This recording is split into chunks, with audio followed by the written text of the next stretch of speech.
You asked us 21 questions. Most of them are about the Chiefs. What's up, everybody? This is Kent Swanson. Thank you for joining us on 21 Questions. We ask our subscribers, our wonderful subscribers, to ask questions. We answer them every week. Thank you to all the people that have asked questions and supported us. We really appreciate it. If you want to support us as well, there's a link in the bio. You can sign up for KC Sports Network Substack account. But you could also go to gum.co/KCSN22. You could get 6 months subscription to KC Sports Network and the KCSN Draft Guide, which launches on April 11th. There's a link in the bio for that as well. But we're going to answer subscriber questions today. Here to help me do it, Maddie Lane in a Macadoodles polo. This is the best day of my life. What up, Maddie? Happy St. Patty's Day to you too, Kent. You think this was by accident? You think it was just like, this was the only thing I had around? No, it's St. Patty's Day. What better way to represent St. Patty's Day than to represent the lovely Macadoodles? And you guys in the Kansas City area, you guys can hit up one next year at this time because it will be open and it will be ready. Yeah. Are you pitching me virtually right now? Is that what you're doing? Correct. Okay. Well, you know what? I'm here for it. Let's just jump into some of these questions. We got some great questions from the subscribers. They ask them on the KC Sports Network Discord, one of the places, the community that's kind of built from KCSN subscribers. It's been really cool to be part of. And our guy Grayson Jaspers kicks us off. What would it mean to get a 5 or more sack season out of Josh Kaindoh this season, Maddie? It would obviously mean a lot since the Chiefs don't have a lot of pass rush success on their roster right now. 5 sacks, though, for a guy that was taken on day 3 that played very minimal in his first year seems like lofty expectations. I would say just 2, 3, multiple sacks throughout the season. You'd probably count it as a win because you're showing progress towards the end goal of being a good defensive end by the end of his rookie contract. Like, you aren't expecting him to be good right now. But if you get that this year, if you do get 5 sacks out of him this year, and they are, even just half of them are impactful sacks, coming earlier in the down in games that aren't blowouts, and you have to feel absolutely fantastic about that return. Yeah, I think that's fair. I mean, just getting Steve Spagnuolo's trust. I mean, let alone sacks, being a rotational player that can actually, get some burn would be a huge win. All right, Zach, the toxic KCSN stan, our guy. Yes. What positions do we care about PFF, and do we care about college PFF? I think PFF has there's some really good charting tools that they have. And they can be leveraged in a lot of different ways. Some of the basic charting stuff, they do a really good job of it. When it comes to player evaluations, I don't really put much stock in it. And it's, it's very hard to quantify what happens on a football field, especially if you don't know the calls. And so you have to have a lot of context in order to make these, to answer questions and to make a hard, fast grade. Sometimes you just don't know. And sometimes outside opponents don't know.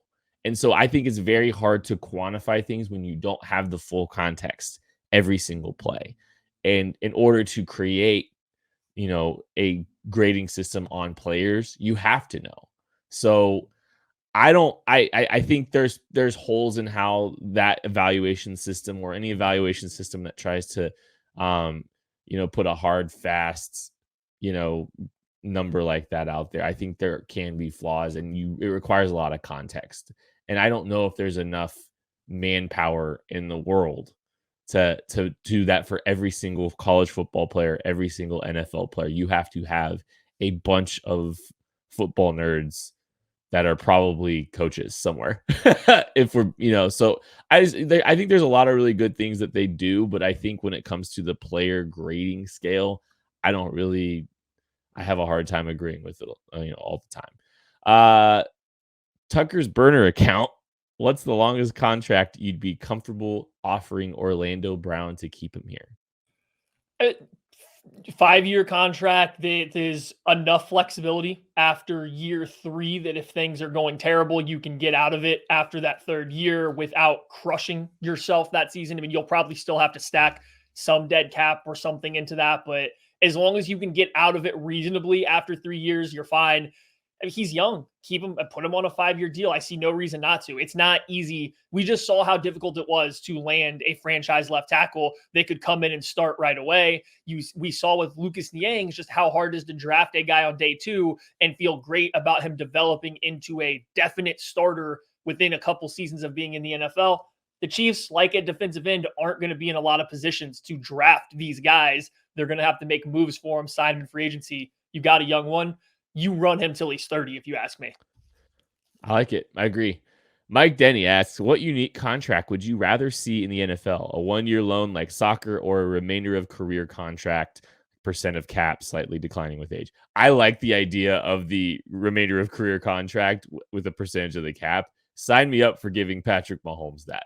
I just, I mean, you're going to get him for the majority of his career anyway, but let's just go ahead and make it a lifetime deal. I'm completely content with that. What do we think the holdup is on getting to those? Because Russell Wilson reportedly asked for one a couple years ago.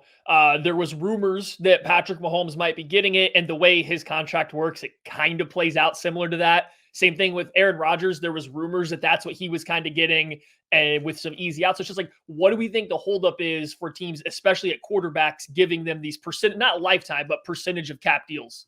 I just wonder if there's like a hard line the NFL teams are willing to draw. I'm not sure. Or there's a little bit of fear of uncertainty with with cap moving forward, or they don't want, they don't know how the market's going to reset. I don't know. I mean, it's interesting because I think part of the way NFL contracts work is the percentage of the cap for a big contract does go down.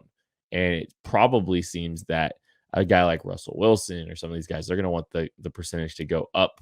Or even remaining flat is not a good deal for an NFL team. So I think that's probably where the line kind of draws, is my opinion. And Andrew Hunter asks, what's the story with Malik Herring? Ooh, did you like Malik Herring coming out, Maddie? Close your eyes. Picture Georgia's defense. Picture all of their defensive linemen, not their edge rushers, not the linebackers. Close your eyes. Picture the defensive lineman. Look for that guy out on the edge. Your Trevon Walker this year, right? People have probably seen him play at this point in time. So that's the player you're looking at with Malik Herring. Now subtract all the athleticism. That's Malik Herring. He's your traditional year after year Georgia defensive end, big, thick guy, powerful hands, can two-gap when he's playing as a 5-tech. They kick him inside rather than letting him rush wide on passing downs. He's a run-stuffing defensive end that probably would be better suited to play pure 5-tech. I don't know what he's doing in the NFL. Is he bulking up? Is he slimming down? Like, those Georgia guys are so hard to play sometimes because they play such a specific style of defense there. But like, my expectations are not high because I think you see multiple guys that are Malik Herrings coming to the NFL every year, and they just simply don't translate to a lot because that's not what they're kind of asked to do at the next level.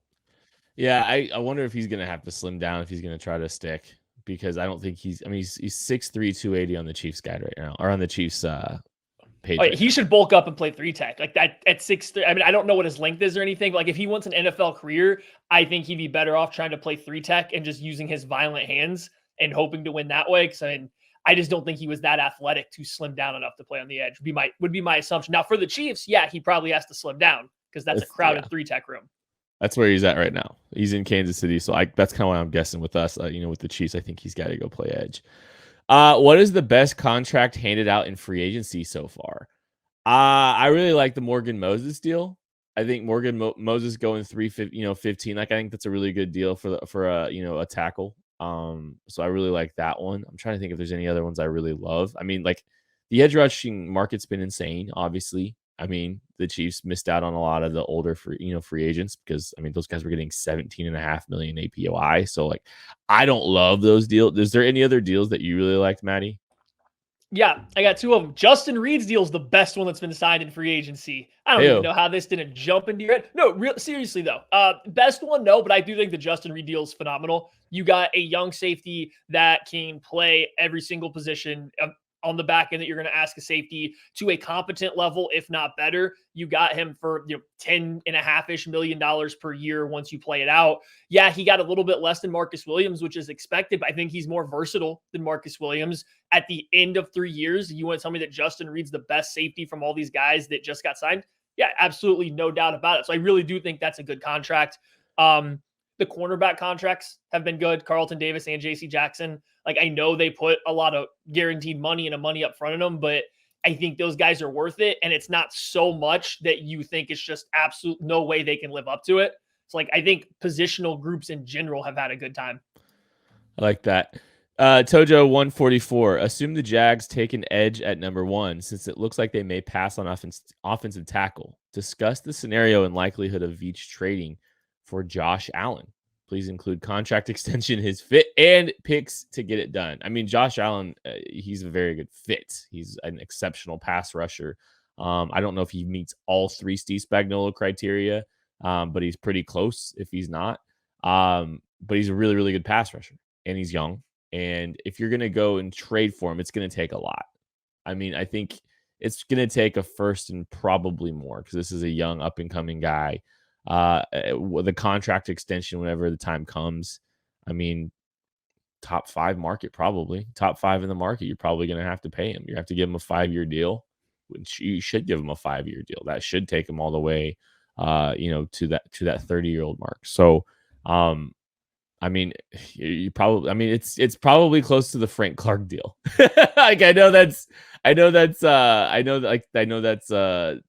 can be taboo, but like from a compensation perspective and all that, I think you're probably looking roughly around the Josh Allen or the Frank Clark deal. You disagree, agree, Maddie? No? Yes? I think if you're the Chiefs, you try to get it a little bit lower than that because Josh Allen has not been as good as Frank Clark was, during his rookie year. I mean, another year coming up that matches his rookie year or even surpasses it. And then, okay, now we're in a different conversation. And Frank Clark, one of his best years for Seattle was at the end. So you're probably getting in that general range. Okay, we heard from people that I'm not going to say like we're Ian Rappaport connected on the inside, but we hear a couple things that go on behind the scenes from people that know things about the Jaguars. Josh Allen was called about last year. People asked the answer, and this was even, kind of as the year ended, heading into free agency, the thing was, no, he's the one guy that's untouchable. Him and Trevor Lawrence are the guys that are untouchable. Since then, it sounds like the word is now they will listen to an offer. You have to really work to get them pulled away from there, but they're at least open to hearing the phone calls now. So I don't think they're trying to shop them. I think the odds of landing Josh Allen are, below 5% for any team, but at least it sounds like it's a potential possibility, especially now that I do believe they're going to go with Aiden Hutchinson or somebody else at defensive end. So it's out there. It's a possibility. I just would not count on it being likely. There's no such thing as having too many pass rushers. So even if you go, draft Aiden Hutchinson, having 2 bookends, look what the AFC West is doing. Speaking of the AFC West, Just DRK asks, besides injuries, do you think as it stands right now, any AFC West team finishes with less than 10 wins, Maddie?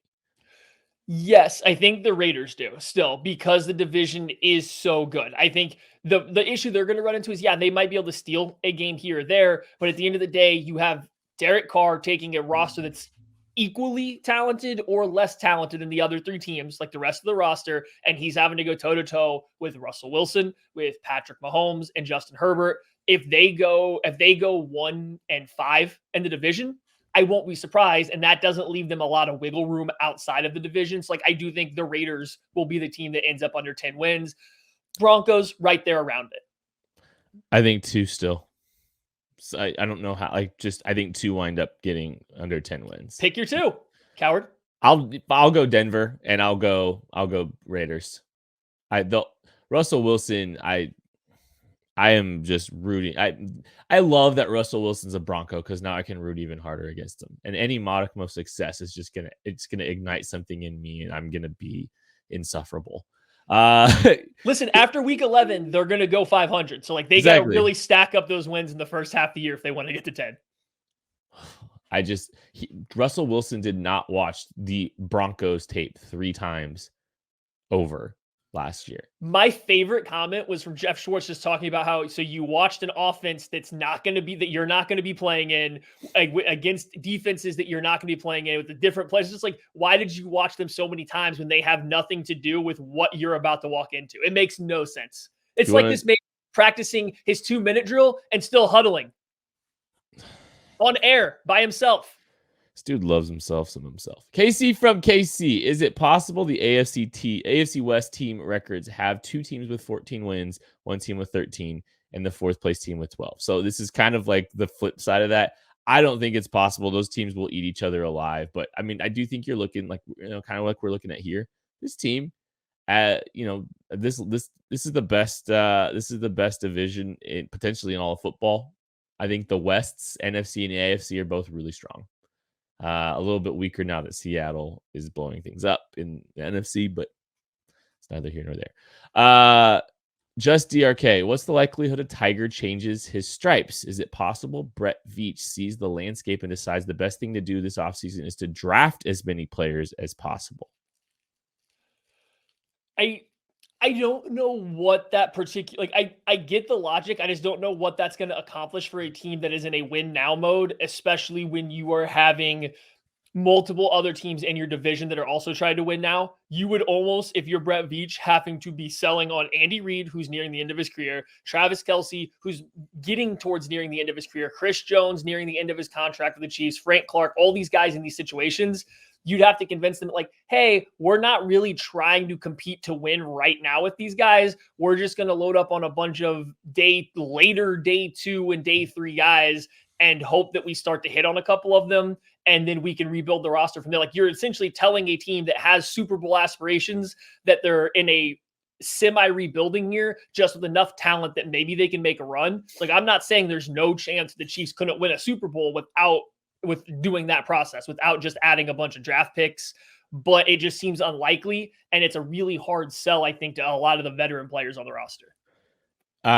Julian K asks if either of us can rush the passer. I think this team's got a long way to go, regardless of what, big swing they make at edge.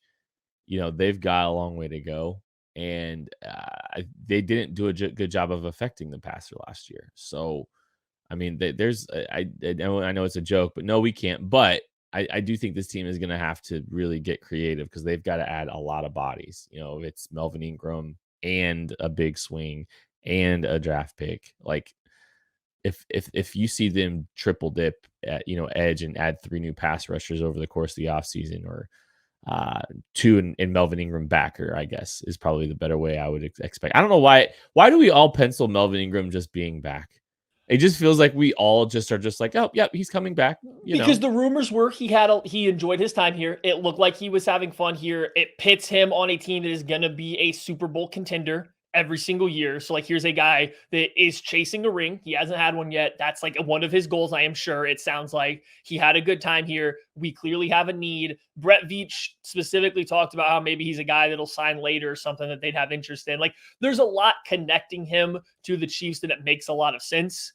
That said, you poke around Melvin Ingram's social media, it doesn't look like he's just trying to wait around until July to sign to an NFL team. It seems like he's probably like, I think I can cash in right now a little bit better than that. So somebody come offer me money. And that makes it a little more dicey to me.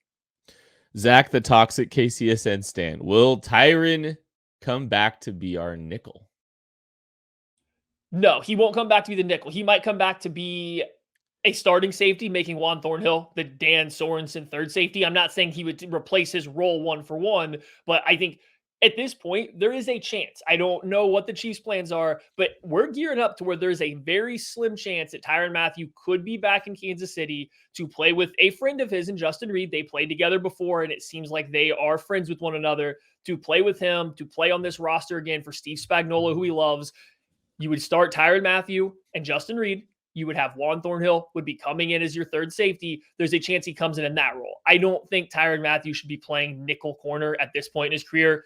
They did that in 2020, and it wasn't going as well. That's kind of why the defense looked better once L'Jarius Sneed took over that role. They needed a little bit more athleticism there. Connor Christopherson, how do you feel of the supposed strategy of not paying free agents who are 29 plus money in free agency? Well, I mean, it seems like that's a trend. There's really not a ton of these guys that, are really getting significant money from the Chiefs. And you look at, all the guys, all the big contracts have been signed, and guys are in their 30s. I think, here's the thing. Like, we look at the pass rushers and we talked about all these pass rushers and they were all multi-year deals. I'm trying to think of any of the big pass rushing names got less than a year, because Chandler Jones got 2 and Von Miller got 6. Zadarius Smith got 5, and they got real money. So if the Chiefs really don't seem to be, they don't seem to be spending on these older guys, and if that's true that they just don't, I don't know if I love it. I think you've got to be a little bit more flexible to situations. It seems like at this point we've got enough history to say like that, they really don't do that. It's disappointing. They sprinkle in some 1-year deals with some of these type of players, but they don't like to commit long term. And I think that really restricts the pool, especially when you look at all the pass rush and you have a very obvious need to improve your pass rush. And all these guys with older deal, all these older guys are the ones that are getting these bigger deals. I don't know. You have any other thoughts, Maddie? I think you see a lot of teams that have successful, I'm not going to say dynasties, but like long-term success with the same core group of players, front office guys, coaches. They do have a specific free agency strategy. You had Green Bay for years, did not bring in anybody out of the house. You have the Baltimore Ravens essentially pay nobody or no edge rushers, no front 7 players when they come up on their expiring rookie contracts. The Patriots pay nobody until they hear what the market is, and then they decide if they want to pay them or not. Like all these teams that have a specific brand or style in free agency, or not, sorry, the other way around. All these teams that have this prolongated success have a specific set of rules they follow in free agency. They're all a little bit different, but they have their rules based on research and whatever they believe is going to work, and it's proven that it kind of can. The Chiefs, I don't think, are a stupid organization. They have smart guys in that building. So one of their rules seems to be we aren't paying guys more than 1 year, and we're still not going to pay them a lot over 29, besides maybe offensive linemen. That's the one that seems a little wishy-washy right now. If that's a rule, I can't say that it's a bad idea, because if you're going to stick to your guns there, I get it. A lot of teams have these kind of free agency rules they follow year after year. My pushback is you got to draft better. You can't draft 2 linebackers in the top 64 picks. You can't draft a running back in the first round. And this is going to lead me into another rant that should be saved for something else, but we're here now. I get it. People are going to point to success the Chiefs have had in the draft, and we're talking about building through the draft or free agency going forward right now. This is an offshoot tangent, and I apologize to going on this question, but there's a difference between hitting on an interior offensive lineman or a linebacker on day 2 than there is hitting on a cornerback or an edge rusher. There's a difference between finding a 2-down linebacker, a thumper, a very specific role at a linebacker, a devalued position in the NFL, and finding that on day 2 than there is finding your defensive end number 1, your best pass rusher, your guy that you need to push double-digit sacks that can beat up an all-pro offensive tackle on any given play. There's a wide gap in what you're asking there. So yeah, it's great. I mean, it literally is no sarcasm, fantastic to hit on Creed Humphrey, Trey Smith, Nick Bolton, Willie Gay as he continues to develop, Juan Thornhill, if you want to call him, like a big hit right now. It's great to hit on those guys, but look at the positions I just named. Interior offensive line, linebacker, safety. It's the positions that the rest of the NFL devalues. You're drafting the value in those spots, so that's good, but you aren't getting the high impact positions there. The Chiefs have not proven they can do that. So when people want to say, oh, it's okay, you don't have to spend any money in free agency, we're just going to go draft 2 defensive end, 2 corners, and 3 wide receivers in this draft because look at this Veach history. He hasn't hit on any of these impactful positions in the draft so far, and now they're going to do it at pick 30, pick 62, and near pick 100 twice. You just got to look at the positions being drafted. I don't even remember the question anymore because I've just been waiting to get this one off, and I haven't found a time the last few times we recorded, but there's a wild gap there. I think we might have talked about this at some point too. It's like you can't find those values now this year, because you've already invested in those. You can't redraft another interior offensive lineman at a value.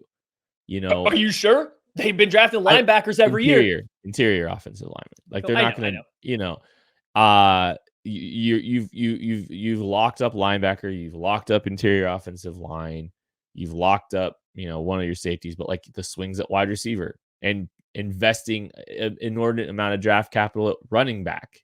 I mean, those small decisions in totality, I don't love.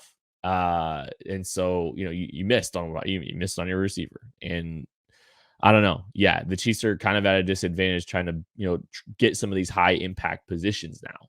I mean, it's going to be I don't know. That's why I don't love the draft capital. Let's just continue to load up draft capital to pay somebody a big contract. Like, you need to start giving yourself an opportunity to swing at some of these positions of higher value as well. Pastor Jackson, does the absolute onslaught of edge signings mean we should reconsider taking a tackle early-ish in the draft? So here's the issue you come to. I think the Chiefs do need an offensive tackle here, right? Like, that's something that absolutely has to be done. Here's the issue that I think you are running into is you aren't filling other positions as well. Like, I don't think there's a problem with taking an offensive tackle, but I think you see the rest of the NFL is gearing up for what they think is a pretty good offensive tackle class of guys ready to come in and play early. The guy that's available at 30 might not be, as we just talked about, a great value. Even if he's a good player, I just don't know if the value is going to be great. And you do need a defensive end, multiple defensive ends, multiple corners, multiple wide receivers. I don't know if your fifth offensive lineman is really where you want to spend your draft capital. Now, monetary capital and this market where Morgan Moses is getting $5 million a year, absolutely, because you have two guys on rookie contracts, so they're not expensive. But draft capital, I think you have to reserve that for some of your other positions right now. Cypher asks, what do we do after the defensive options for KC are plucked from free agency? Do you think we are in a holding pattern to make a move in free agency until Hill's contract is finalized? I don't think the moves that we haven't seen have anything to do with Hill's contract as much as it just has to do with the Chiefs have a plan and they're sticking to it. And we maybe thought, I mean, Brett Veach said they weren't going to be too active in wave one, and they weren't. Now, Brett Veach always says a lot of things in those press conferences, and they kind of flip-flop, and not in a dishonest way. It's just like it's strategically sometimes too.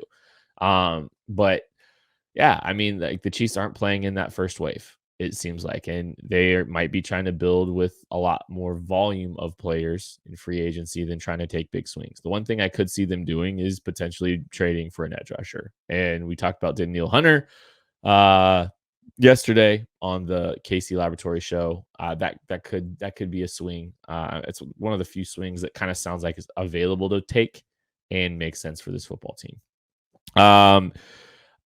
Zach Eisen says, build your ideal free agency from here on out.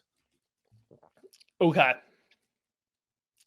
Sign Juju Smith-Schuster. I don't know what the price is going to be. I still don't think he can get that much more than he got last year. I would love to get him in that below 12 million, and I'm all in on Juju Smith-Schuster. I think that's the best move. Bring him in. Let's go.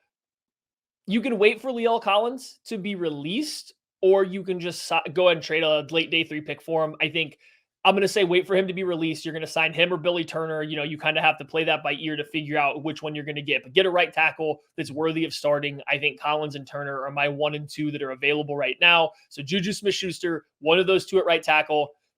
Kick the can on what Matt Ioannidis wants to come play in that Jaron Reed role here. And then the big one, if I'm doing it, you're trading for Danielle Hunter. And like, that's why I wanted to hold off on saying trade for Collins, because I don't know if you can make 2 draft capital trades for players in one offseason if you're the Chiefs. But I would say you trade for Danielle Hunter. That's your only option right now, I think, to field a good pass rush. Wes asks, are the Chiefs actually a destination franchise? I don't know. I No, it's in Kansas City, Missouri.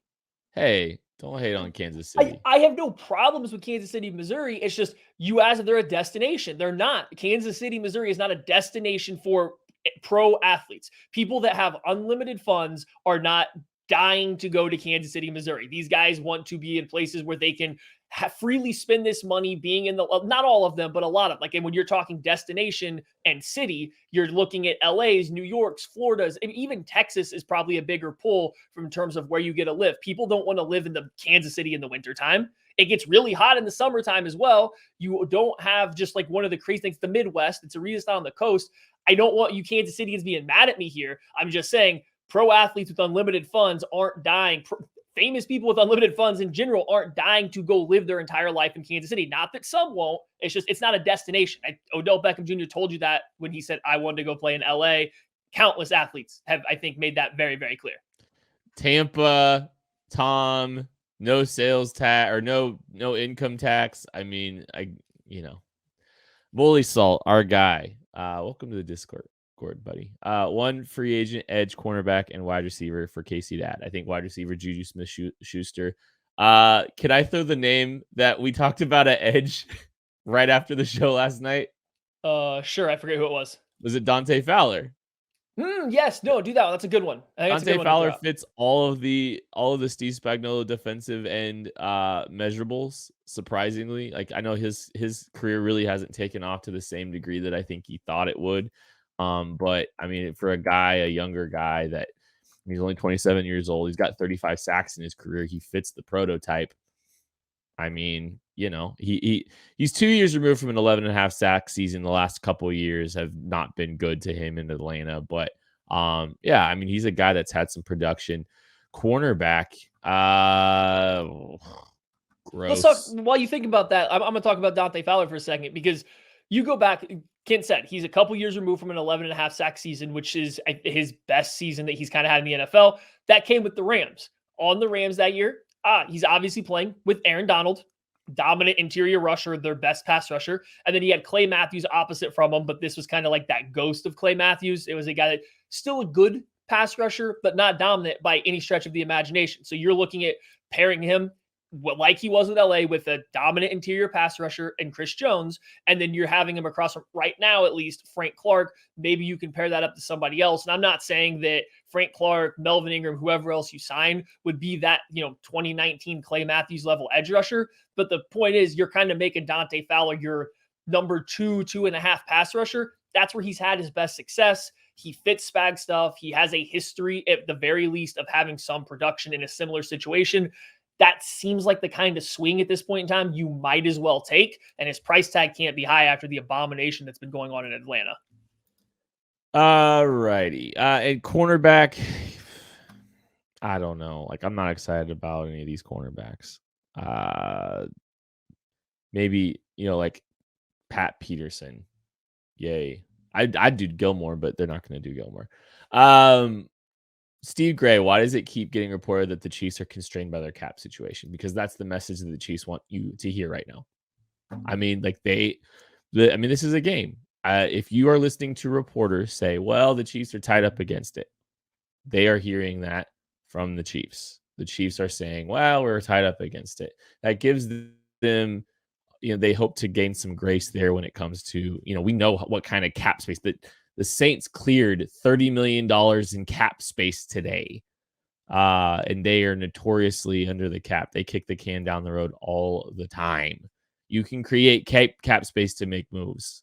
They tied up against the cap can be used in a lot of different ways as a statement. Let's see here. Let's just DRK. If the defense is bad next year, do they scapegoat Spags or stand by him?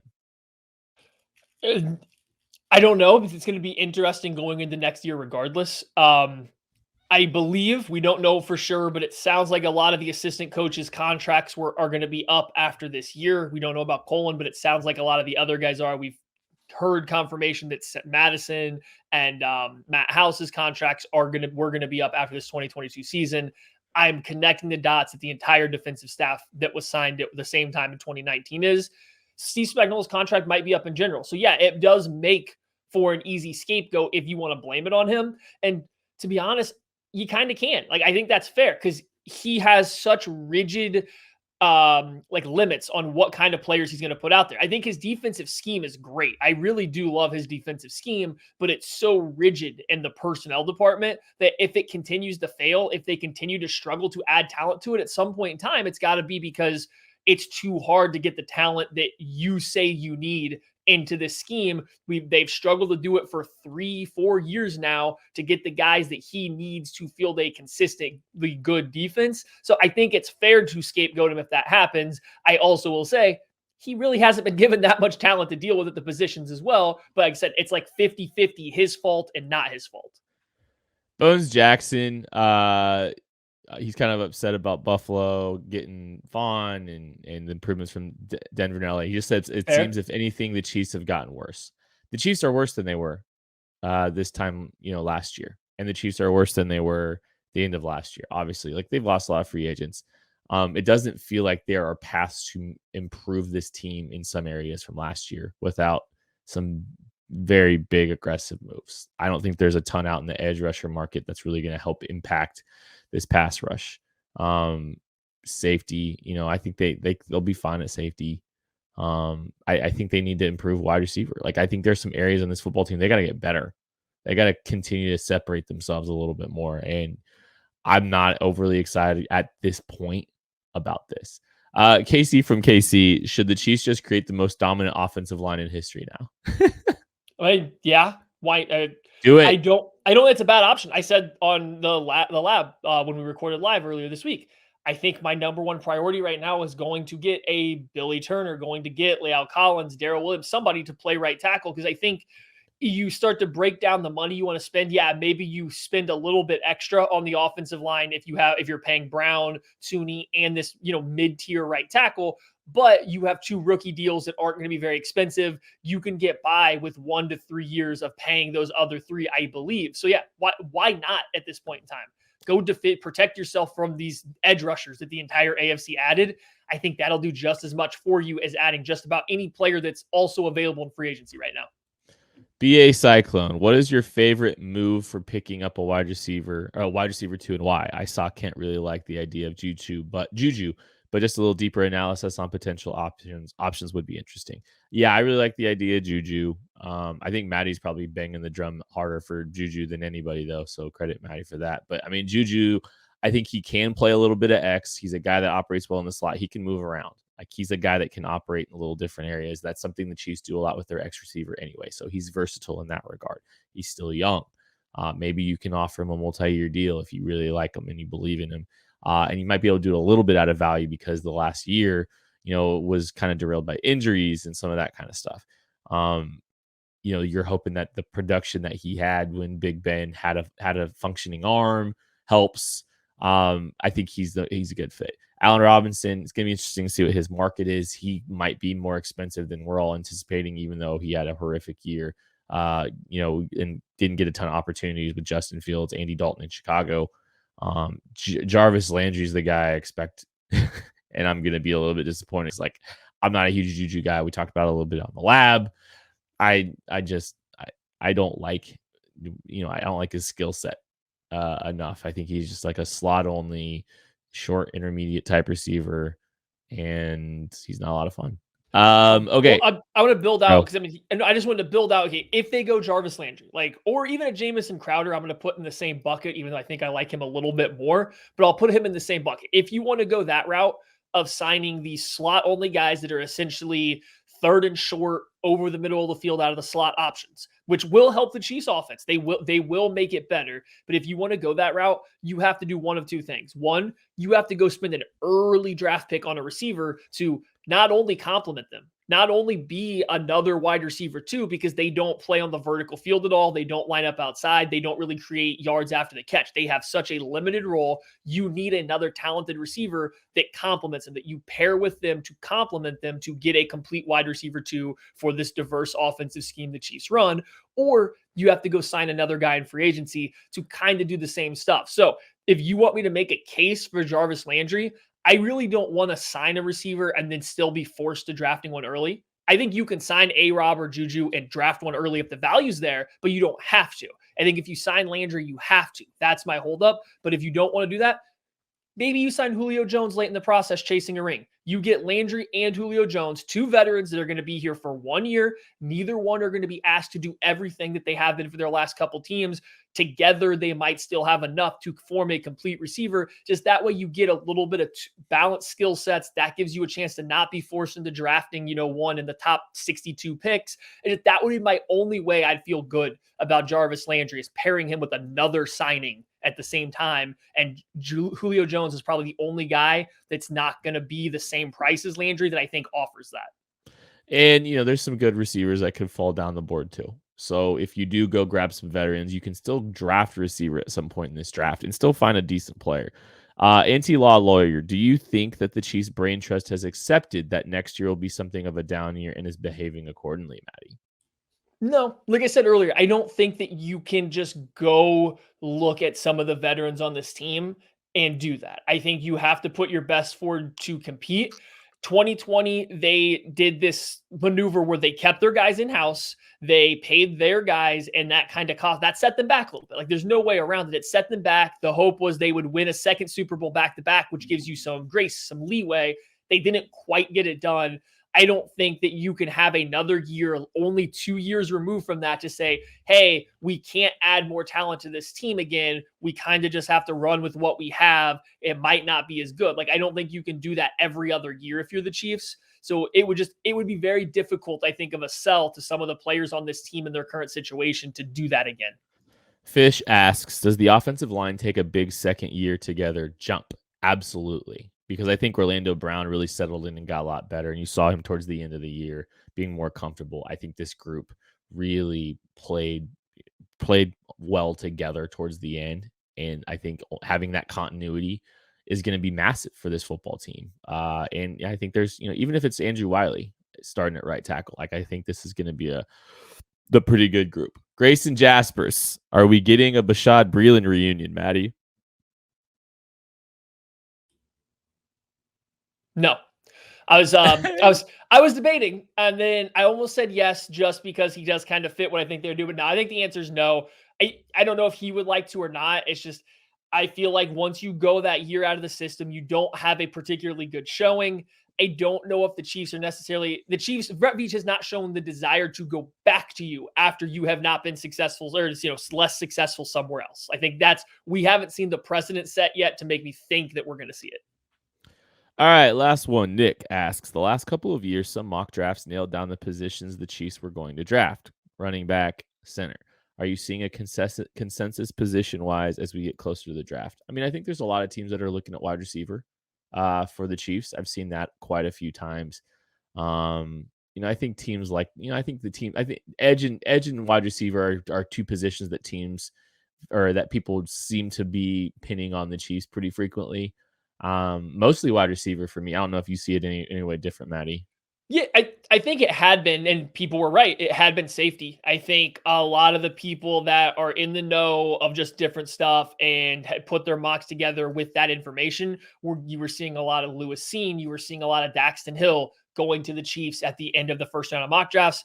I do think the Justin Reed signing, should he change that? So I'll be interested. We're about to get another wave of mock drafts, I assume, maybe over the weekend or early next week. We'll see what that changes, but I'm really not hyper fixated on that until April. Let it get entirely through these phases of free agency to see what moves are made. Or, if the Chiefs go out and make a couple big moves and we feel confident saying they're done, maybe then. But I think the Chiefs, you will get an idea of what the Chiefs are doing. It had been safety, so I'm interested to see where it goes now for me.